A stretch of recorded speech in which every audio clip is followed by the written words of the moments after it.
جس نبی نے شادی کا حکم دیا ہو، نکاح کرنے کا حکم دیا ہو، تو اور اس نبی نے 11 شادیاں خود بھی کی ہوں، تو کیا اس نے شادیوں کے طریقے نہیں بتائے؟ شادی کے طریقے بھی بتائے کہ شادیاں کس طریقے کی ہونا چاہیے۔ حدیث دیکھیے، اللہ کی نبی جناب محمد رسول اللہ صلی اللہ علیہ وسلم نے ارشاد فرمایا، اذا خطب الیکم من ترضون دینہ وخلقہ، جب تم میں کسی کے پاس کسی ایسے شخص کا رشتہ آئے جس کے دین سے تم راضی ہو، جس کے اخلاق سے تم راضی ہو، فزوجوہ، تو اپنی بیٹی کی، اپنی لڑکی کی، بہن کی شادی اس کے ساتھ میں کر دو۔ 2 شرطیں بتائیں اللہ کے نبی صلی اللہ علیہ وسلم نے۔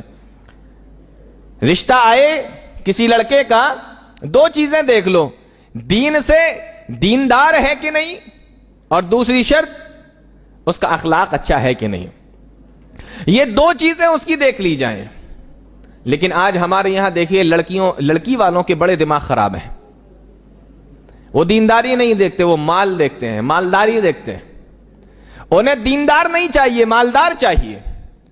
جاب اچھی ہے چلے گا، کماتا اچھا ہے چلے گا، بڑا بنگلہ ہے چلے گا، بڑے باپ کا بیٹا ہے ٹھیک ہے، ایسے ہی لڑکوں سے شادی کرنا ہے، ورنہ اپنے گھر کی لڑکیوں کی شادی نہیں کریں گے۔ سب سے پہلے نمبر پہ دین، لیکن ہمارے یہاں سب سے پہلے نمبر پہ مال۔ مالدار ہے کہ نہیں، مال دولت کتنی ہے، لڑکی والے ایسے ہی لڑکے تلاش کرتے ہیں۔ اب ڈھونڈ رہے ہیں لڑکے، یہاں لڑکی کی عمر نکلی جا رہی ہے، وہ 18 سے 20 کی ہوئی، 20 سے 25 کی ہوئی، 25 سے 30 کی ہوئی، نہیں میری لڑکی تو بہت پڑھی لکھی ہے، ہم ایسے کیسے کر دیں، میری لڑکی کے اسٹینڈرڈ کا کوئی لڑکا ہونا چاہیے تب ہم اپنی بیٹی کی شادی کریں گے۔ ایسے لڑکے کی تلاش میں لڑکی والے اپنے لڑکیوں کو گھر پہ بٹھا کر ان کو بوڑھا بنا رہے ہیں۔ اور تعجب کی بات تو یہ ہے، اللہ کے نبی صلی اللہ علیہ وسلم نے فرمایا کہ دینداری دیکھو، تو دینداری نہیں دیکھتے ہیں، مالداری دیکھتے ہیں۔ اور اس کے بعد لڑکا مالدار ہے تو جواری بھی چلے گا، لڑکا مالدار ہے تو شرابی بھی چلے گا، لڑکا مالدار ہے 100 طرح کے عیب ہو، بے دین ہو، بد دین ہو، چلے گا، لیکن اگر وہ دیندار ہے، غریب ہے، نہیں چلے گا۔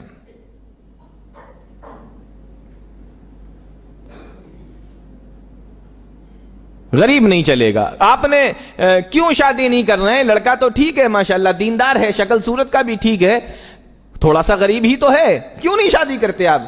نہیں وہ شادی، وہ غریب ہے لڑکا، میں نہیں کر سکتا۔ اس سے شادی کیوں کر دی؟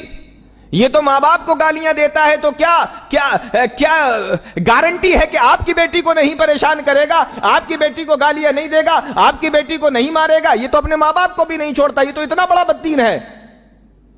کہا نہیں وہ مالدار ہے لیکن بددین ہے، اللہ تعالیٰ دیندار اس کو بنا دے گا۔ ارے جو اللہ مالدار کو دیندار بنا سکتا ہے، کیا وہ اللہ غریب کو مالدار نہیں بنا سکتا؟ مالدار ہے تو اللہ دیندار بنا دے گا، غریب ہے تو اللہ اس کو مالدار نہیں بنا سکتا۔ اسی کی تلاش میں بیٹھے ہوئے ہیں، لڑکا ہمارے اسٹینڈرڈ کا ملنا چاہیے، غریب نہیں چلے گا۔ اللہ اکبر۔ صحابہ اکرام کی زندگیاں اٹھا کر دیکھو، میرے ذہن میں ایک واقعہ آ رہا ہے، اور آپ لوگوں نے نام سنا ہوگا، بڑے مشہور صحابی ہیں حضرت جلیبیب رضی اللہ تعالیٰ عنہ، کالے کلوٹے صحابی، اور تاریخوں میں لکھا ہوا ہے کہ چہرے پہ دانے اور تھے، ایک تو کالے اور پورے چہرے پہ دانے، وہ دانے نہیں جو ختم ہو جاتے ہیں، وہ دانے جو کبھی ختم نہیں ہوتے، وہ دانے جن کو مسے بولتے ہیں، کیا اس طریقے کی چیزیں بولتے ہیں، وہ دانے پورے چہرے پر۔ اور غریب بھی ہیں، شکل و صورت بھی اچھی نہیں ہے، چہرے پر دانے بھی نکلے ہوئے۔ ایک مرتبہ اللہ کے نبی صلی اللہ علیہ وسلم کے پاس میں بیٹھے، آپ نے پوچھا اے جلیبیب کیا تو نے شادی کر لی؟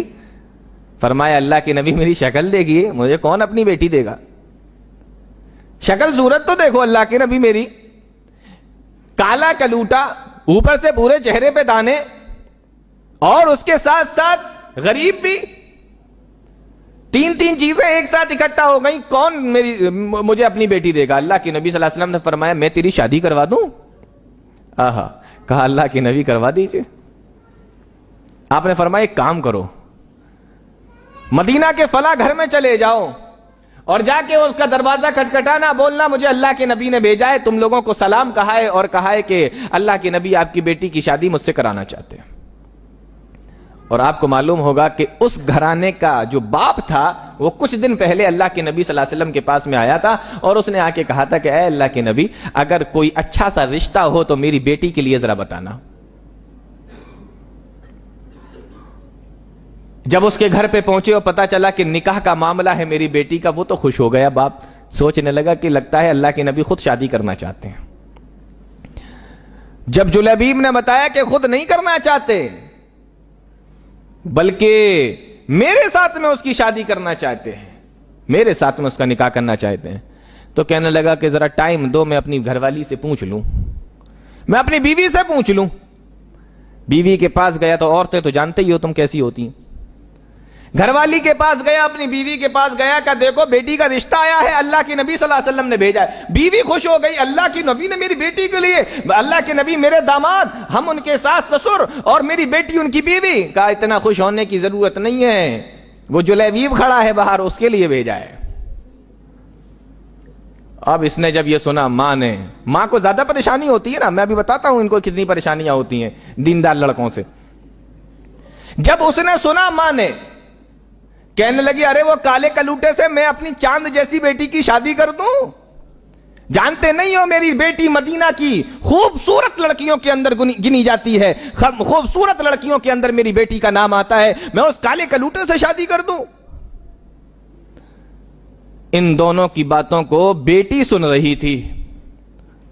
کہنے لگی اماں رشتے کو مت دیکھ, یہ دیکھ رشتہ بھیجا کس نے ہے, رشتے بھیجنے والے کو دیکھ, رشتے کو مت دیکھ, یہ دیکھ کہ رشتہ بھیجا کس نے. کہا رشتہ تو اللہ کے نبی نے بھیجا. کہا اگر اللہ کے نبی نے بھیجا ہے میرے بارے میں غلط نہیں سوچ سکتے, میں شادی کرنے کے لیے تیار ہوں. اور آپ کو پتا ہے مسند احمد کی روایت ہے, جب شادی ہوئی تو غریب تھے, کچھ سال گزری تھی, مسند احمد کی روایت اٹھا کر دیکھو, مدینہ کے مالدار گھرانوں میں ان کا نام آتا تھا. یہ اللہ نے برکت نصیب فرمائی.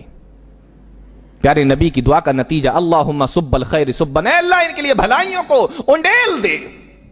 جیسے بالٹی کا پانی ہوتا ہے نا جو اس طریقے سے پلٹ دیتے ہیں, کہ ایسے انڈیل دے ان کے لیے بھلائیوں کو. اور مدینہ کے مالدار گھرانوں میں ان کو گنا جانے لگا. کس کو؟ وہی کالے کلوٹے جلیبیب کے گھر کو. ہمارے یہاں دیندار لڑکے نہیں چل سکتے, لڑکیوں کو پریشانی ہے, ہم نہیں کریں گے, چہرے پہ داڑھی ہے, ہمیں داڑھی والا لڑکا پسند نہیں. اور لڑکی تو بعد میں منع کرتی ہے, لڑکی کی اماں پہلے منع کر دیتی ہے, ہم نہیں کریں گے, داڑھی والے لڑکے سے ہم اپنی بیٹی کی شادی نہیں کریں گے. اس کو اور زیادہ پریشانی ہوتی ہے جو اس کی ماں ہوتی ہے. مسلمانوں ذرا شرم کرو. اسی ہندوستان کے اندر ایک قوم رہتی ہے جس کو ہم لوگ سکھ کہتے ہیں, پنجابی سکھ, سمجھ میں آیا کچھ ہے نا؟